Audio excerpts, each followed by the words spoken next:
Hi, right-wing agitators and media. I'm just curious, really, why you're so afraid of Labour and why you're so afraid of Jess Phillips. It's interesting, isn't it? Because there's an epidemic of abuse in the UK. There has been for decades. You don't talk about it. The grooming gang scandal is a component of that abuse. But you only talk about it, seemingly, when there's a Labour government. Where was the outrage after the J report came out around the fact that the Tories didn't implement even one of those recommendations? Why didn't you at that point start shouting, do another national inquiry? But you didn't. In fact, that noise didn't start to come up until Labour got into government. And you see, with the grooming gangs, it's really interesting because two things can be correct at once. We can find it abhorrent, we can want it investigating, but we can also recognise it as being weaponised by the far right. Jess Phillips is problematic to you because she doesn't play by the Westminster rule book, does she? But it still doesn't really explain why you want the inquiry to fail.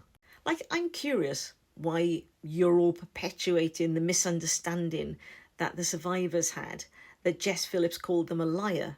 Just like I'm really interested why you're not reporting everything else that Jess Phillips said that day in Parliament, which included the fact that she acknowledged that a lot of the survivors don't like her. A lot of them do.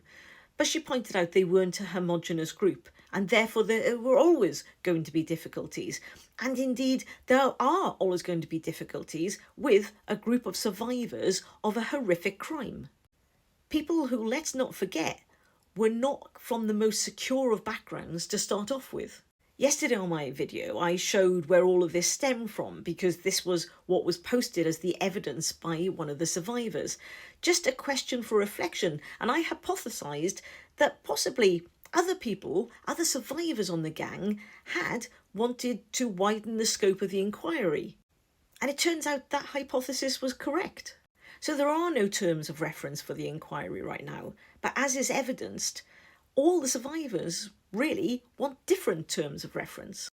But as you scapegoat Jess Phillips, who of course is in a ridiculous position because she's trying to hold a whole group of people together who really don't go together other than their common trauma.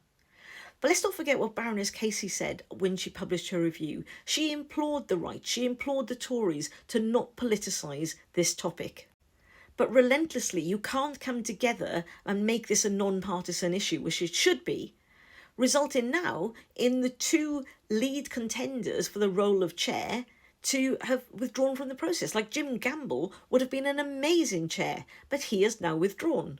You see, when I read the transcript of what Jess Phillips actually said in Parliament the other day, what struck me that was very clear was as if at any point she thought she was genuinely holding up the inquiry, she'd step away from it.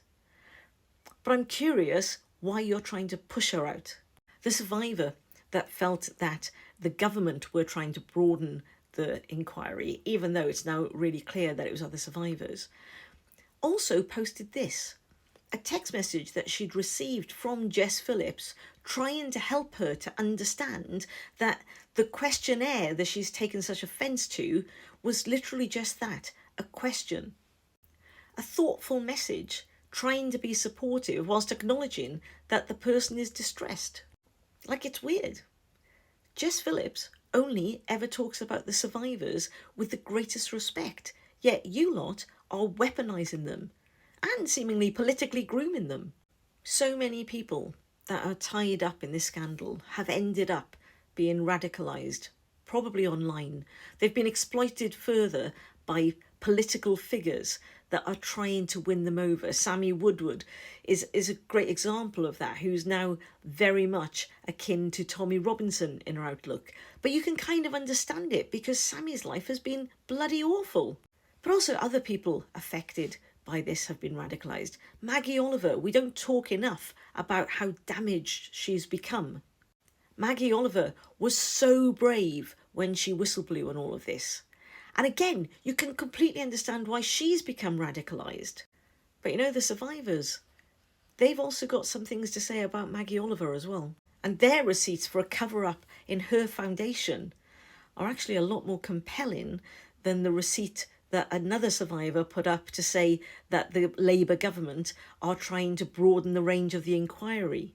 Just to complete the story of the survivor that was cross with Maggie Oliver, she was proven to be right, and somebody within Maggie Oliver's organisation ended up being arrested. Nobody in the grooming gang scandal has ended up unscathed. But we owe it to the survivors to work together, not make it a left issue or a right issue, not pretend there's been a cover-up, because every party could pretend there's a cover-up. You can't keep saying Labour are trying to cover this up when the Tories did nothing for 14 years. If there were a Labour cover-up, then the Tories should have launched that national inquiry much, much earlier.